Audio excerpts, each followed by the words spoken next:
Hey everybody, Dr. Diane, your Lyme doc here, and in this video we're talking about xenobiotics, what they are, how to get rid of them. So xenobiotic by definition is a large class, it's a name for a substance that is not supposed to be inside of our body. So it's a chemical that ends up in our body, essentially. And so we all are subject to chemicals, and we want to make sure that when we hear this information that we don't decide to do this live in a bubble scenario.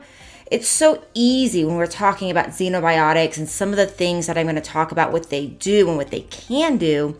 It's so easy to be like, well, I'm just not gonna go outside. Like, I've seen various things in my life, in my clinical career, of people basically doing things like covering the inside of their house with aluminum foil, of putting things all around their yard to prevent things like EMFs, of never leaving the house, of wearing protective hats nonstop.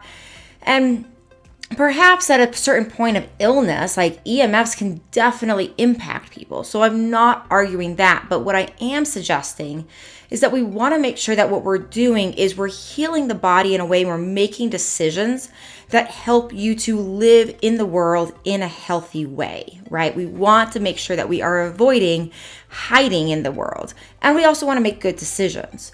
So xenobiotics, these chemicals, they come inside of our body in a form of a variety of things, pesticides and herbicides and all sorts of different plastics, etc. They can do a wide variety of things to the body depending upon the chemical. They can cause neurological inflammation. They can cause pain. They can cause things like thyroid dysfunction. They can cause candida and fungus to overgrow. They can cause so many other problems, right? They can cause hormonal imbalances. On and on and on and on.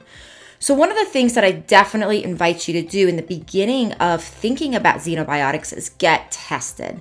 There's information in the show notes below about how to get some of these tests done. I recommend the toxic test, the toxin test, the total toxin test is actually what it's called.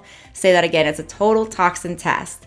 And I recommend that for people to get a wide picture of all the toxic overload in your body. If you have small amounts of toxins, then typically, you don't need to do anything major. Maybe increase sauna in your life, increase things like lymphatic massage, make sure you're moving and exercising. But if you have more than, say, elementary levels, if you have more than, say, small levels of chemicals in your body, if you have moderate or high levels, you're definitely going to want to do various detox protocols. So you want to consider always with detox, you want to consider moving the liver and the bile as one of your first steps. So this is using things like TUDCA, myrrh, choline. What that does is it allows the liver to kind of open its transport process. And you want to do this because before you do too much detoxing, because the liver detoxes things, but if the transportation of the toxins out of the liver is not working, then these toxins can get backed up. So you really want to take care of that transport process, and that's bile, myrrh, and choline. So I encourage you to subscribe to this channel if this has been helpful. In the next video, I'm going to talk about pesticides. And so we're going to talk about some more of chemicals, but I'm also going to do this in a way that we're going to go through a little bit more the details of the detox process.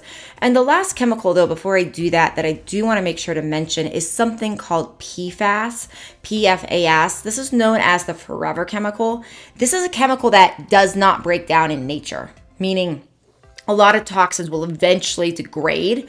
And right now, what we're seeing with PFAS research is that it does not degrade, which basically means we are getting higher and higher and higher and higher exposure of this with every year that passes. So you can get a test on my website in the show notes below, and you need to make sure if you want the PFAS, you got to particularly do the test that includes PFAS. It'll say total toxin plus PFAS to get that chemical.